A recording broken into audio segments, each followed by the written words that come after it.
وقضى ربك ألا تعبدوا إلا إياه وبالوالدين إحسانا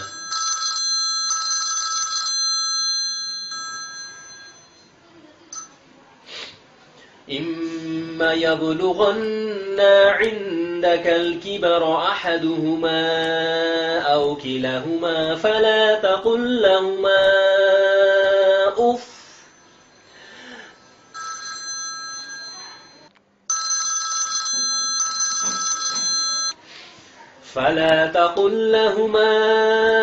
أف ولا تنهرهما وقل لهما قولا كريما واخفض لهما جناح الذل من الرحمة وقل رب ارحمهما كما ربياني صغيرا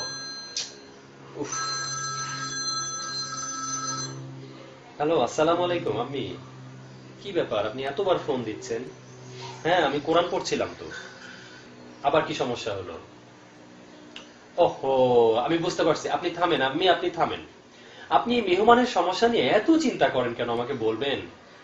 না, আপনাকে আগেও বলছি না, মেহমানের সমস্যা নিয়ে আপনি আমাকে ফোন করে বিরক্ত করবেন না। উফ, ফালা তাকুল লাহুমা উফ। আপনি আমার কথা বোঝেন না আম্মি। শোনেন, আমি আপনাকে আগে বলছি, গত মাসে কিন্তু আপনাকে আমি কয়েক হাজার টাকা দিচ্ছি শুধু মেহমানের সমস্যা সমাধানের জন্য। আপনি আবারও এই মাসে যদি মেহমানের সমস্যা নিয়ে আবার এরকম টাকা চান, এটা কিভাবে হবে বলেন তো? না, আমি আর পারবো না। আপনি আপনার অন্য ছেলেদেরকে ফোন করে দেখেন, তারা যদি দিতে পারলে পারলো, আমি জানি না তারা পারবে কিনা। না না, আমি পারবো না। আমি আপনাকে শেষবারের মতো বলে দিলাম, আপনি মেহমানের কোনো সমস্যা নিয়ে আমাকে ফোন করে বিরক্ত করবেন না। জি, এটা আমার একদম ভাল লাগে না। জি হ্যাঁ, আমি একটু ঠান্ডা লাগছে। জি, ঠিক আছে। হ্যাঁ, আসসালামু আলাইকুম। এই আমার মায়ের একটা সমস্যা, সে মেহমানের সমস্যা নিয়ে এত চিন্তা করে, বিরক্ত করে খালি ফোন করে। الله الله الله الله